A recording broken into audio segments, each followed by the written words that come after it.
സഹൃദയരെ, അമ്മ എത്ര മനോഹരമാണ് ആ പദം. ലോകം മുഴുവൻ നിറഞ്ഞിരിക്കുന്ന രണ്ടക്ഷരമാണ് അമ്മ. പതിവ്രതകൾ, പാവന സ്ത്രീകൾ, ഭുവന പ്രസിദ്ധകൾ, പരിപാവന മാതൃത്വത്തിൻ ദിവ്യ സ്വരൂപിണികൾ. പറയാ ഒരു കഥ ഞാനത് സതിയാ, ഒരു നായിക കരളലിയും കണ്ണീരൊഴുകും പുണ്യപുരാണ കഥ. വിശ്വപ്രസിദ്ധമായ മഹാഭാരത കഥയിൽ ദുരന്തങ്ങളുടെ അഗ്നിയിൽ വെന്ത് നീറിയൊരമ്മയുണ്ട്, ഗാന്ധാരി. അതെ, ഗാന്ധാരി. സമൃദ്ധിയുടെയും സ്ഥാനമാനങ്ങളുടെയും നടുവിലാണ് അവൾ ജനിച്ചു വീണത്. സിന്ധു നദിയുടെ തീരത്ത് ഗാന്ധാരമെന്നൊരു ദേശത്ത് സുബല രാജാവിനോമന പുത്രി സുന്ദരി സൗമിനി ഗാന്ധാരി. ചെറുപ്പത്തിൽ തന്നെ അവൾക്കൊരു വരം ലഭിച്ചു, 100 പുത്രന്മാർക്ക് അമ്മയായി തീരുമെന്ന്. വിവാഹപ്രായം എത്തിയപ്പോൾ ഈ വത്സത്യയെപ്പറ്റി അറിഞ്ഞ ഭീഷ്മർ കുരുവംശത്തിലെ പ്രബലനായ ധൃതരാഷ്ട്രർക്ക് അവളെ വിവാഹം ചെയ്തു കൊടുക്കണമെന്ന് സുബലനോട് ആവശ്യപ്പെട്ടു. പക്ഷേ വരനൊരു കുഴപ്പം, ജന്മനാ അന്ധനാണ്. അതിശക്തനെങ്കിലും അജയ്യനാണെങ്കിലും അന്ധനായി ജനിച്ചു പോയി ധൃതരാഷ്ട്ര. അന്ധനെങ്കിലും കുലമഹിമ മാനിച്ച് സുബലൻ വിവാഹത്തിന് സമ്മതിച്ചു. പാവം ഗാന്ധാരി, നിരുപമ ലാവണ്യത്തിൻ്റെ നിറകുടമായിരുന്നവൾ, ആരും കൊതിച്ചു പോകുന്ന രാജകുമാരി. പക്ഷേ അവൾക്ക് ലഭിച്ചതോ അന്ധനായ ധൃതരാഷ്ട്ര മഹാരാജാവിനെ. വിവാഹവേദിയിൽ വെച്ച് തന്നെ ഗാന്ധാരി തൻ്റെ ഇരു കണ്ണുകളും മൂടിക്കെട്ടി. കതിർമണ്ഡപത്തിലെ എഴുനില വിളക്കിൻ കനകപ്രഭയിൽ കണ്ണു രണ്ടും വസ്ത്രാഞ്ചലത്തിനാൽ നിത്യമായി ബന്ധിച്ചു ഭർതൃദുഃഖത്തെ സ്വയം വരിച്ചു.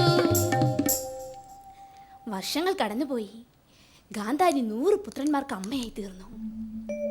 മുക്കണ്ണൻ അനുഗ്രഹിച്ച വരപ്രസാദവും അവൾക്ക് ലഭിച്ചു. അങ്ങനെ 100 അമ്മയായി ഗാന്ധാരി പുണ്യപുരാണ പ്രസിദ്ധയായി.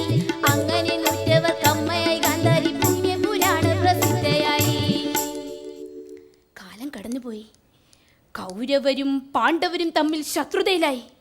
ഒടുങ്ങാനാവാത്ത പകയും പ്രതികാരക്കൊതിയും ആളിക്കത്തി. കാലം കഴിഞ്ഞു. കൗരവ പാണ്ഡവ യുദ്ധം തുടങ്ങി. കുരുക്ഷേത്ര യുദ്ധം തുടങ്ങി.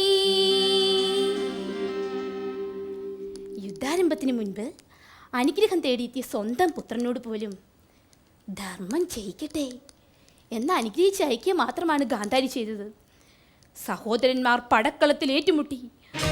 ഒടുങ്ങാനാവാത്ത പകയും പ്രതികാരക്കൊതിയും വണം വിടർത്തി. ഒടുവിൽ എല്ലാം ഒതുങ്ങി. അല്ല, എല്ലാം ഒടുങ്ങി. യുദ്ധം ജയിച്ചു. ധർമ്മം ജയിച്ചു. പകുതി രാജ്യമല്ല, മുഴുവൻ രാജ്യവും പാണ്ഡവർക്ക് ലഭിച്ചു. അതാ ആ പടക്കളത്തിൽ ഭീമൻ അടിച്ചുടച്ച അസ്ഥികൾ വേർപെട്ടു ദുര്യോധനൻ വീണു കിടക്കുന്നുവല്ലോ. ദുശാസനന്മാർ പിളർന്നു മരിച്ചുവല്ലോ. കൗരവരെല്ലാം ഒടുങ്ങിയ കുലം നശിച്ചുവല്ലോ. അടുത്ത ദിവസം ജയിച്ചവരുടെയും തോറ്റവരുടെയും സ്ത്രീജനങ്ങൾ യുദ്ധക്കളത്തിലേക്ക് ഓടുകയാണ്.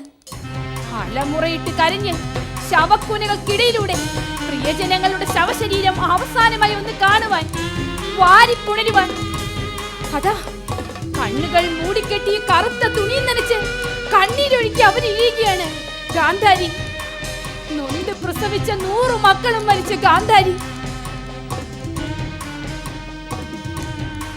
കണ്ടു നിൽക്കുന്നവരുടെ കരടറിയിച്ച് അവർ വിളിച്ചു ചോദിച്ചു, സഞ്ജയ, മന്ത്രി, പറയൂ, ഇതാര്?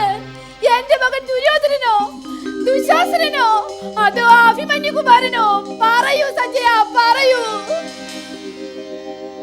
ആ പോർക്കളത്തിൽ തളർന്നു വീണു അമ്മയാം ഗാന്ധാരി കേണു നിത്യം. ശോകാർദ്രയായുരുണ്ടു നീളെ മക്കൾ തൻ ചോരപ്പുഴയിലൂടെ. പ്രിയമുള്ളവരെ, എല്ലാ യുദ്ധങ്ങളുടെയും അവസാന ഫലം ദുഃഖമാണ്. എൻ്റെ കഥ ഇവിടെ പൂർണ്ണമാകുന്നു. നന്ദി, നമസ്കാരം.